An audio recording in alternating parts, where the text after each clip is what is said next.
छत्तीसगढ़ की नदियों के नाम पर नौसेना के जहाजों का नामकरण होगा। अब समंदर में भी छत्तीसगढ़ की सांस्कृतिक और पहचान की झलक दिखाई देगी। संस्कृति और पहचान की झलक दिखाई देगी। साथ प्रदेश के युवाओं को अब दूसरे राज्यों में जाना नहीं पड़ेगा। अब छत्तीसगढ़ में ही युवा फौज की भर्ती में शामिल होंगे। नई दिल्ली में छत्तीसगढ़ के मुख्यमंत्री विष्णुदेव साय ने रक्षा मंत्री राजनाथ सिंह से मुलाकात की। इस दौरान छत्तीसगढ़ में रक्षा उद्योगों के विस्तार को लेकर चर्चा हुई, जिसके बाद छत्तीसगढ़ को रक्षा उत्पादन का नया केंद्र बनाने की पहल शुरू की जाएगी।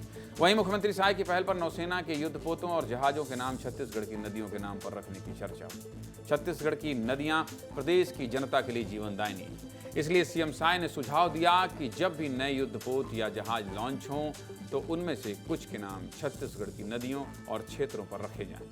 जिसके बाद समंदर में हमें आईएनएस इंद्रावती, आईएनएस महानदी या आईएनएस बस्तर जैसे युद्धपोत देखने को मिल सकते हैं। इसके अलावा सीएम ने बिलासपुर में मौजूद 1000 एकड़ जमीन के बारे में भी चर्चा की है, जो साल 2012 में भारतीय सेना को सौंपी गई थी। इस भूमि का इस्तेमाल रक्षा उत्पादन से जुड़े उद्योग, रिसर्च सेंटर या उपकरण निर्माण पार्क के तौर पर करने की सीएम साय ने पहल की, जिससे क्षेत्रीय विकास के अलावा देश के रक्षा उद्योग नेटवर्क को भी मजबूत बनाया जाएगा।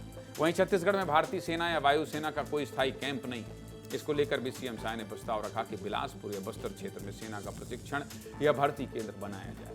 इसके अलावा सीएम साय ने बस्तर में एक विशेष सेना भर्ती रैली आयोजित कराने की मांग भी की, जिससे स्थानीय युवाओं को सेना में भर्ती होने का मौका मिलेगा। दिल्ली दौरे को लेकर मुख्यमंत्री ने क्या कहा है, सुनिए।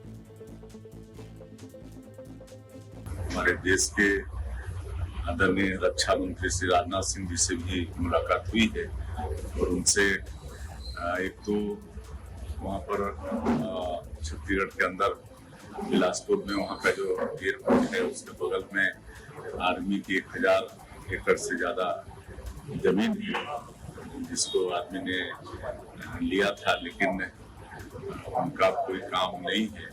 तो एयरपोर्ट के विकास के लिए उसको वापस करने की मांग किए हैं और फिर वहाँ पर एयरफोर्स नेवी वगैरह का रिक्रूटमेंट भी हो छत्तीसगढ़ में। कुल मिलाकर सीएम साय का दिल्ली दौरा बहुत खास रहा। एक तरफ छत्तीसगढ़ के युवाओं के लिए बड़ी सौगात आने वाली है, तो दूसरी तरफ छत्तीसगढ़ की सांस्कृतिक पहचान को राष्ट्रीय स्तर पर सम्मान मिलने वाला है।